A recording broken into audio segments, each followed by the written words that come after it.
No? Immaculate Conception, ang mahal na Birhen Maria. Ito'y isa sa mga tinutuligsa ng mga anti-Catholic. Ano po ba yung opisyal na aral ng simbahang Katoliko tungkol sa Immaculate Conception? Ng Immaculate Conception is the title given to the Blessed Virgin Mary as sinless at the moment her mother, Saint Anne, conceived her in the womb. Ayon sa Catechism of the Catholic Church 490, to become the mother of the Savior, Mary was enriched by God with gifts appropriate to such a role. The angel Gabriel, at the moment of the Annunciation, salutes her as full of grace. In fact, in order for Mary to be able to give the free assent of her faith to the announcement of her vocation, it was necessary that she be wholly born by God's grace. Kung maalala ninyo mga kapatid, ang taong makasalanan ay nalayo sa grasya ng Diyos. Ngunit, kahit nalayo ang mga tao sa grasya ng Diyos dahil sa kasalanan, ang mahal na Birhen Maria ay puno ng grasya. Ang ating mga kapatid sa ibayong pananampalataya, mariin nilang tinutulig sa ito at hindi pinaniniwalaan dahil ayon sa kanila, ang dugma ng Immaculate Conception ay idineklara lamang ni Pope Pius IX noong taong 1854 ayon sa Catechism of the Catholic Church 490. The Most Blessed Virgin Mary was from the first moment of her conception by a singular grace and privilege of Almighty God and by virtue of the marriage of Jesus Christ, Savior of human race, preserved immune from all stain of original sin. Yun ang opisyal na aral ng simbahang Katoliko. Dahil siya preserved and immune by the original sin, merong dalawang epekto. Ang Immaculate Conception sa mahal na Birhen Maria. Una, ito po ang freedom from concupiscence. Mary was never attracted in disobeying God. Rather, her lifestyle is in following God's will. Yun ang mabasa natin sa Lucas Kapitulo 1:38.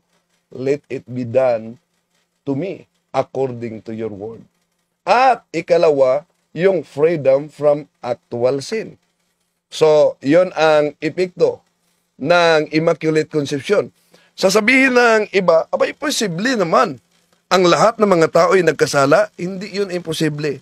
Tandaan natin, noong ginawa ng Diyos si Adan at si Eva, sa simula wala silang kasalanan.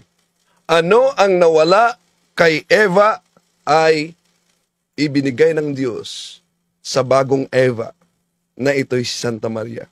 Kaya ang epekto sa Immaculate Conception, freedom from concupiscence and freedom from actual sin. Kaya nga sa Biblia, ang mahal na Birhen Maria ang katuparan sa Genesis Kapitulo 3, versikulo 15. And I will put enmity between you and the woman, and between your offsprings and hers, and he will crush your head, and you will strike his heel.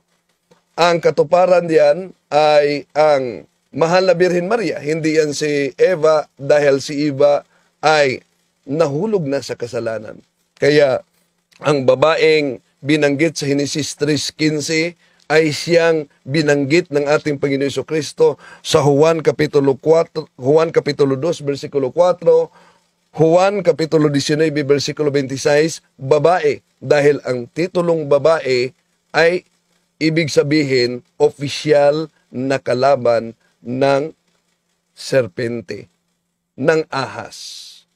Pero itong mga kapatid natin na naghahasik na fake news, iginiit nila na ang mahal na Birhen Maria daw ay sinasamba natin at kinikilala nating Diyos. Mali po yan. Dahil ang opisyal natin na aral sa Our Catholic Faith ni Monsignor Moro, page 123, Catholic do not believe that images may be worshipped, that the Blessed Virgin is equal to God.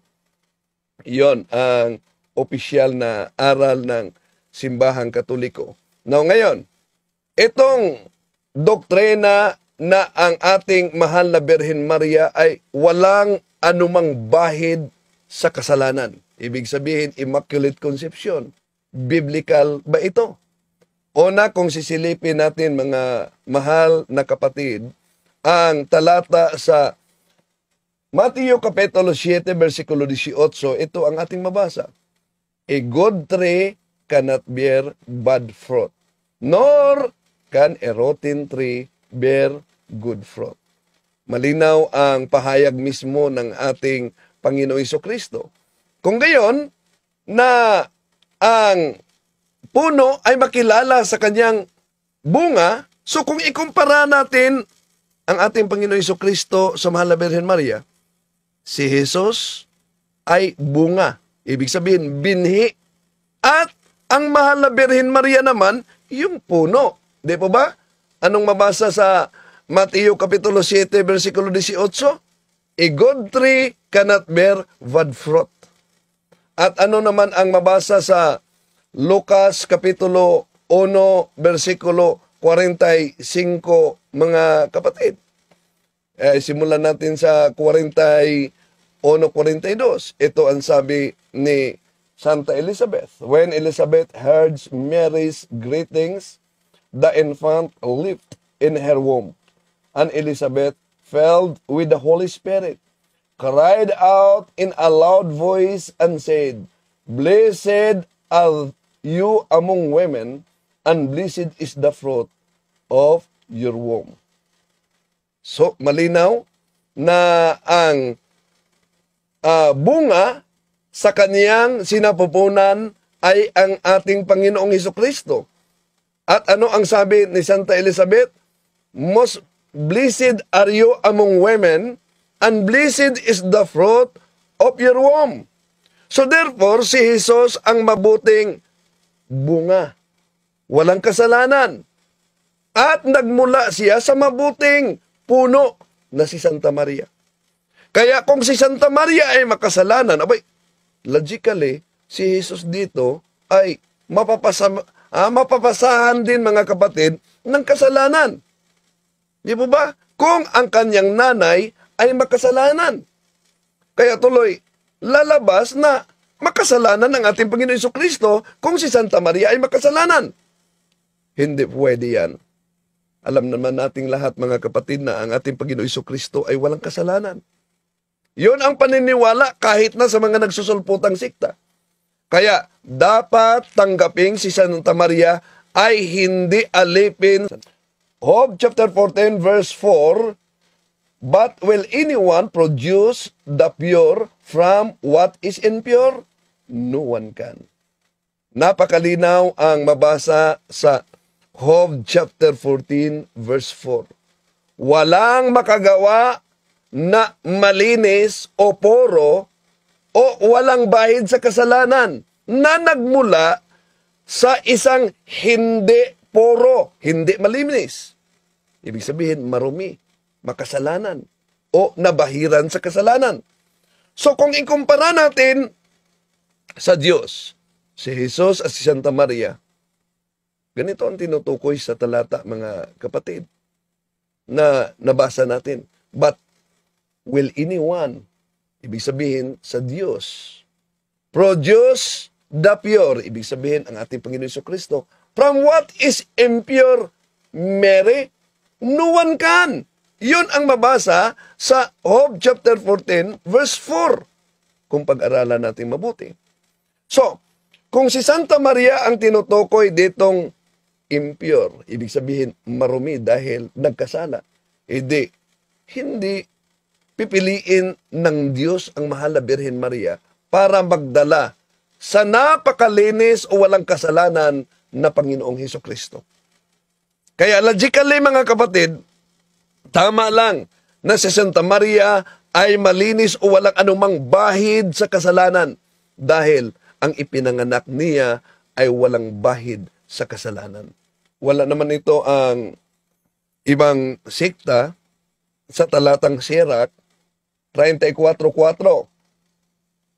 Can the unclean produce the clean? Can the liar ever speak the truth? Walang sirak ang ibang sikta dahil kulang ang kanilang Biblia, kaya di tayo magtaka, kulang din ang kanilang pag-unawa at aral. So, ano daw ang nakasulat sa Sirach Kapitulo 34, versikulo 4? Can the unclean produce the clean? Ang hindi ba malinis ay makagawa ng malinis? So, kung si Santa Maria, mga kapatid, ay narumihan ng kasalanan, hindi siya makagawa ng malinis, yung pure, mula sa anumang kasalanan, na ang bunga niya ay ang ating Panginoon Jesucristo na walang kasalanan. Kaya tama lang na ang mahal na Birhen Maria ay pure, walang kasalanan. At ano ang batayan sa Biblia, mga kapatid, na ang mahal na Birhen Maria talagang walang kasalanan? Una, kung tingnan natin ang 1 Corinthians chapter 1 verse 24, but to those who have been called, whether they are Jews or Greeks, a Christ who is both the power of God and the wisdom of God. Ano daw ang ating Panginoong Hesukristo? Ang ating Panginoong Hesukristo, the power of God and the wisdom of God. Ngayon, ang wisdom of God, which is Jesus Christ, ay hindi pwedeng maipagdalang tao ng isang babae na may bahid sa kasalanan. Bakit? Tingnan niyo ang nakasulat sa Wisdom chapter 1 verse 4. Wisdom will never enter the soul of a wrongdoer, nor dwell in a body enslaved to sin. So napakalinaw ang mabasa sa Biblia, mga kapatid, na kung gagamitin natin ang Douay Rheims Bible, ito ang mabasa natin. For wisdom will not enter into a malicious soul, nor dwell in a body subject to sin. So, di pwede na ang wisdom ay manatili sa katawan na makasalanan. Take note, ang wisdom dito sa talata na tinutukoy sa unang Korinto, Kapitulo 1, versikulo 24, ay ang ating Panginoon Jesucristo. At itong wisdom na ito, karunungan na ating Panginoon Jesucristo, ay hindi kilanman papasok o mananahan sa loob ng kaluluwa o kaya'y katawan o kaya'y sinapupunan ng isang babae na nasa pailalim ng kasalanan. Paano ba yan?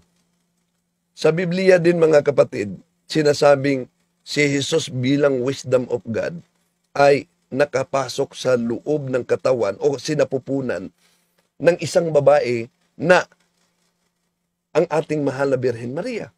Therefore, si Santa Maria ay pure, walang bahid sa anumang kasalanan, dahil nakapasok sa kanya ang karunungan ng Diyos, which is Jesus Christ. At ang wisdom of God ay hindi papasok o mananahan sa ibang katawan na napasa ilalim ng kasalanan, kundi kay Santa Maria lamang, na hindi kilanman napasa ilalim ng kasalanan. Kaya, ang wisdom of God na ating Panginoon Jesucristo pumasok mismo sa katawan at sinapupunan ng mahal na ina. So, si Santa Maria ay Immaculada Concepcion. Walang anumang bahid ng kasalanan. Dahil siya ang tinutukoy na makakaaway ni Satanas at ang magiging anak niya, mga kapatid, na dudurog kay Satanas. Yun ang Henesis Kapitulo 3, versikulo 15 na mabasa natin. I-connect natin sa doktrina ng Simbahang Katoliko. Ang mahal na Birhen Maria na walang bahid sa kasalanan, paano siya magiging magtagumpay sa pagdurog sa ulo sa serpente kung siya ay napasa ilalim sa kasalanan? So, gamitin natin ang logic.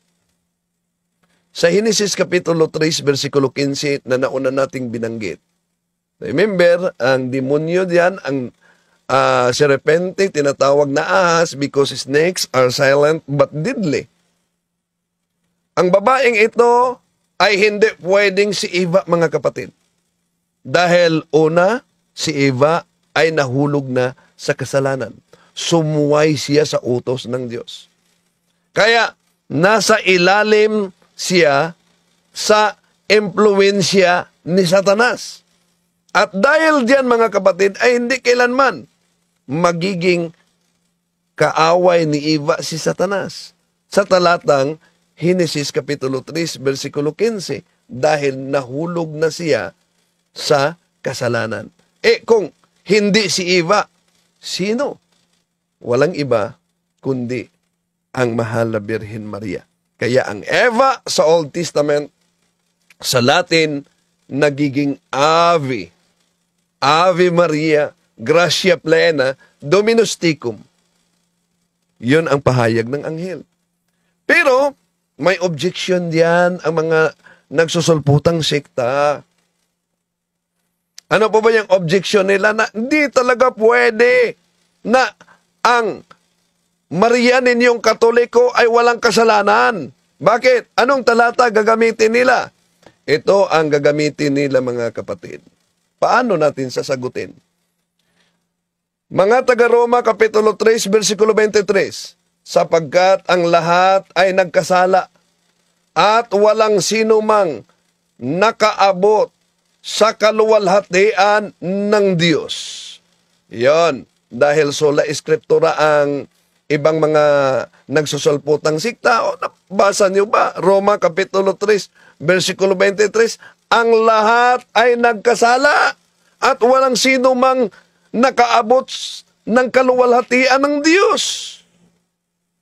Kaya, ang konklusyon nila, dahil ang lahat ay nagkasala, therefore, si Santa Maria ay nagkasala din. So, ating lilinawin yan, mga kapatid. Dahil Bible must be interpreted according to the context in which it emerged. Yun po bang tinatawag na ang lahat ay nagkasala? Si Santa Maria ba ay hindi exempted sa tinutukoy na lahat na nagkasala? Wala bang exemption? Pag sinasabing lahat, ibig po ba sabihin, mga kapatid, na literal na laging lahat? Ibig sabihin, wala nang tipong natira? Wala nang exemption? Pag-aralan natin yung ginagamit nilang talata. Kung unawain natin ang talata sa Roma Kapitulo 3, versikulo 23, na palaging ginagamit sa mga pastor, na ang lahat ay nagkasala. Boy, di po ba? Ang konklusyon nila, si Santa Maria, dahil lahat, therefore si Santa Maria, makasalanan din. Lalabas din na si Jesus bilang tao ay nagkasala din dahil sa puntong ang lahat.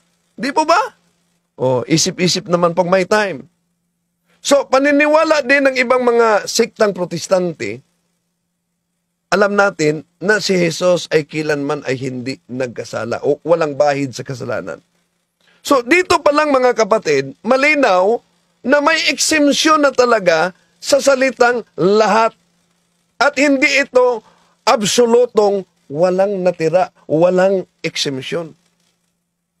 Kung ang lahat ay literal na ang ibig sabihin, mga kapatid, ay individual na wala talagang natira, wala talagang exemption, lalabas, kung tingnan natin pag-aralan natin, lalabas na si Caesar nagpasinsos ng bilang ng lahat ng tao sa buong mundo. Bakit? Sige, pag-aralan natin. Sisilipin natin ang mabasa sa Lucas Kapitulo 2, versikulo 1. Itong mabasa natin. In those days, a decree went out from Caesar Augustus that all the world should be enrolled. Anong mabasa natin? All the world should be enrolled. Yun ang mabasa natin. Tanong, literal bang lahat ng tao sa buong mundo ay inirehistro sa sensus ni Caesar? Yung nasa South Africa, yung sa Amerika, yung sa Dubai, yung sa Osamis, kasama ba sa mga tao na narehistro sa sensus ni Caesar dahil sa naturang talata? Mga kapatid, kung pag-aralan natin sa original Greek, yung salitang all na ginagamit sa talata ay pantis, na ang root word ay pas, at hindi nangangahulugang every single one, kundi nangangahulugan lang na majority. Ibig sabihin, general. Ibig sabihin, great amount. Ibig sabihin, sa Tagalog, karamihan. Kaya, nangangailangan talaga na mag-aral tayo, lalo na sa background sa mga Bible scholars, no? Tungkol diyan. Dahil letra por letra, wala naman silang sariling Biblia, nakibasa lang, pagbasa, letra por letra na. Kaya, ito, ay balik natin, napakalinaw mga kapatid na may exemption talaga ang salitang lahat.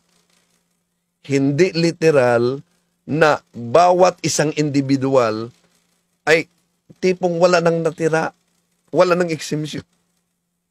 Kung uunawain natin ang talatang ginagamit nila na Roma Kapitulo 3, versikulo 23, na lahat ay nagkasala, lalabas diyan na kada isang individual walang natira, kahit na ang ating Panginoon Jesucristo nagkasala. At kung iliteral natin ang pagbasa sa talata na buong sanlibutan idiniklara na pasinsos, marehistro, abay, lahat na ang nasinsos, pati Osamis. Okay. At di lang yan, kung sa kanilang interpretasyon na ang salitang lahat ay wala talagang exemption, abay, kung sisilipin natin ang talata dito sa Matthew chapter 3 verses 5 up to 6, ito mabasa natin. People went out to him from Jerusalem and all Judea and all whole region of Jordan, confessing their sins. They were baptized by him in the Jordan River. So, yun ang mabasa natin sa talata. Kung i-literal natin mga kapatid, ang lahat ba na mga tao ang nabautismuhan, pati na yung mga Parisiyo na kumukontra, pati na yung mga pinunong pare ng mga Hudiyo, na bautismuhan po ba kung iliteral natin pagbasa? So dito pa lang malinaw na may exemption na talaga mga kapatid sa salitang lahat.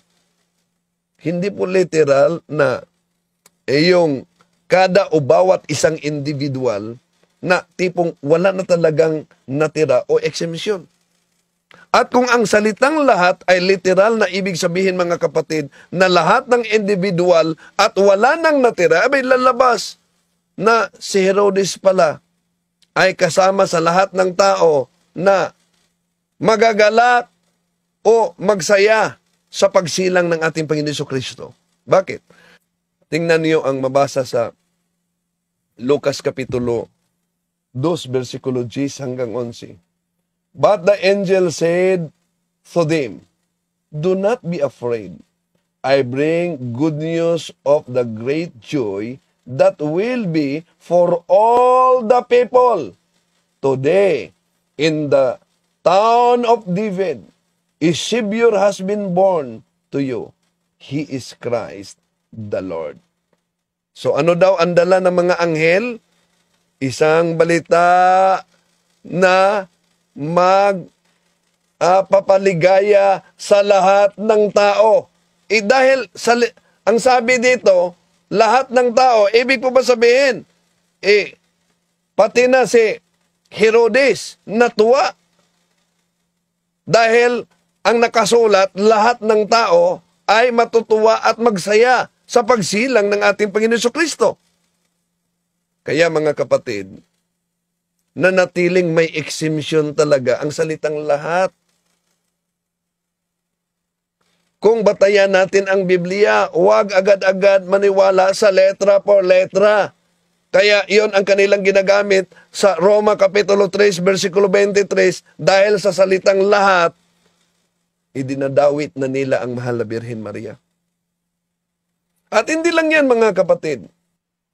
Maliin pa nilang tinutuligsa ang aral na Immaculate Conception sa mahal na Birhen Maria dahil para nito mga nagsusulpotang sikta, lalo na sa mga pastor, maituring nilang malaking kalukuhan daw ang sinasabing Immaculate Conception na ang mahal na Birhen Maria. Dahil kung tingnan ang gagamitin nila sa talata, mag-ingat din paano ninyo sasagutin ito. Halimbawa, gagamitin nila ito. Mga ngaral, Kapitulo 7, versikulo 20. Walang taong nabuhay sa daigdig na gumagawa ng mabuti at hindi nagkakasala. Yon ang gagamitin. Huwag niyong kalimutan, ito'y talata na gagamitin sa pagtutol nila sa mahal na Birhen Maria na Immaculate Conception. Mga ngaral 7:20. Walang taong nabuhay sa daigdig na gumagawa ng mabuti at hindi nagkakasala. So, yon ang kanilang gagamitin. At kung silipin natin ang salin ng ang dating Biblia, ito ang mabasa natin. Tunay na walang matuwid sa lupa na gumagawa ng mabuti at hindi nagkakasala. Yon ang kanilang ginagamit para kontrahin ang aral ng Simbahang Katoliko. Kaya, sasabihin nila mga kapatid na, napansin nyo ba nakasulat sa mga ngaral Kapitulo 7, versikulo 20, na kasama diyan si Maria dahil si Maria ay tao.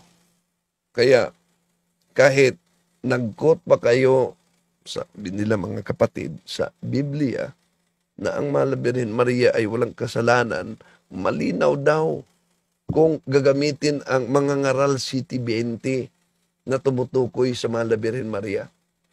So, una, ibalik natin, wala iyang pagkakaiba mga kapatid sa argumento nila sa Roma Kapitulo 3, versikulo 23, na lahat ay nagkasala. Walang pagkakaiba yun. Yung binanggit na walang taong matuwid sa daigdig na hindi nagkasala, paano ang ating Panginoon Jesucristo? Di po ba ang ating Panginoon Jesucristo tao din? Ibig sabihin, hindi siya matuwid. So, walang pagkakaiba mga kapatid sa ginagamit nila na Roma Kapitulo 3:23.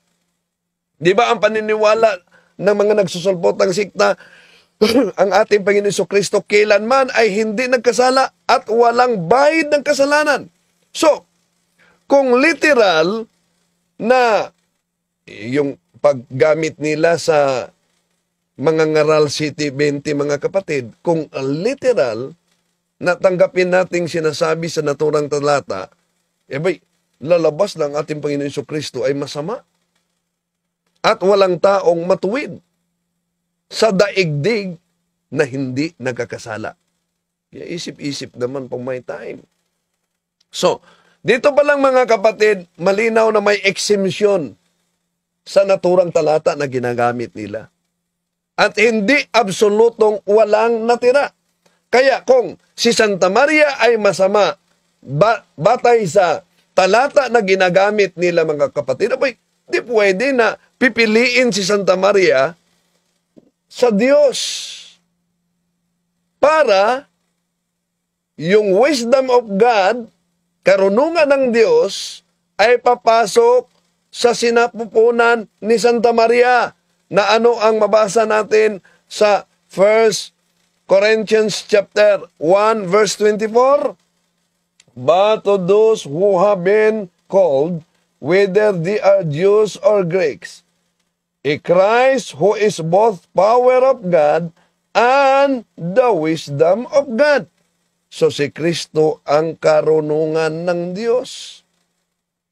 At alam naman natin na ang karunungan ng Diyos ay hindi pwedeng maipagdalang tao sa isang babae na may bahid sa kasalanan. Balikan natin ang Wisdom Kapitulo 1 verse 4. Wisdom will never enter the soul of a wrongdoer, nor dwell in a body enslaved to sin.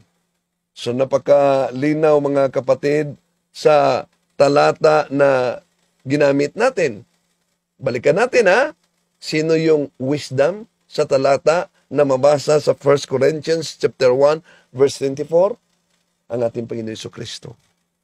Kaya ang wisdom na tumutukoy sa ating Panginoong Jesucristo na ayon sa Karunungan Kapitulo 1 versikulo 4 ay hindi kailanman papasok sa loob ng kaluluwa o katawan o sinapupunan ng isang taong napasailalim ng kasalanan. Malinaw na pumasok siya saan? Sa sinapupunan ni Santa Maria. Kaya si Santa Maria ay walang kasalanan. Pero meron pa silang talata na ginagamit mga kapatid. Kung si Santa Maria ay Immaculate Conception, kung si Santa Maria ay walang kasalanan, paano ninyo i-explain mga Katoliko itong pahayag ni Santa Maria sa Lucas Kapitulo 1:46? And Mary said, my soul glorifies the Lord, and my spirit rejoices in God my Savior. Ano daw? Yun ang nakasulat Lucas 1:46-47. Ang mahal na Birhen Maria ay tumatawag sa Diyos na kanyang tagapagligtas. Kung wala siyang kasalanan ng buong buhay niya, ayon sa mga pastor, bakit kailangan niyang iligtas? Bakit kailangan niyang kinikilala ang Diyos na tagapagligtas? Yon ang kanilang argumento mga kapatid. Paano natin sasagutin itong mga argumento nila? Ginagamit itong Lucas Kapitulo 1:46. Una, yung sinasabi ni Santa Maria na Diyos kung tagapagligtas. Hindi po yan dahil may kasalanan siya o nagkasala siya noon, kundi dahil nailigtas siya, nailayo siya sa paggawa ng kasalanan. Nailayo siya, na-preserve na siya sa grasya ng Diyos. Tayong mga hindi Immaculate Conception, ang paraan na iniligtas tayo, yung tinatawag na restorative way of salvation. Pero ang mahal na Birhen Maria, yun ay tinatawag na preventive way of salvation. Sige, para maunawaan mga kapatid, halimbawa, may isang bata na naglalakad. At yung bata, nahulog siya sa imbornal at narumihan. Niligtas ang bata sa isang tambay at inahon sa imburnal. Pangalawa na senaryo, naglalakad ang isang bata, nakita ng tambay, at nailigtas siya agad bago nahulog at bago narumihan. Ligtas ang bata dahil hindi nangyari yung pagkahulog niya, hindi nangyari yung pagkarumi niya.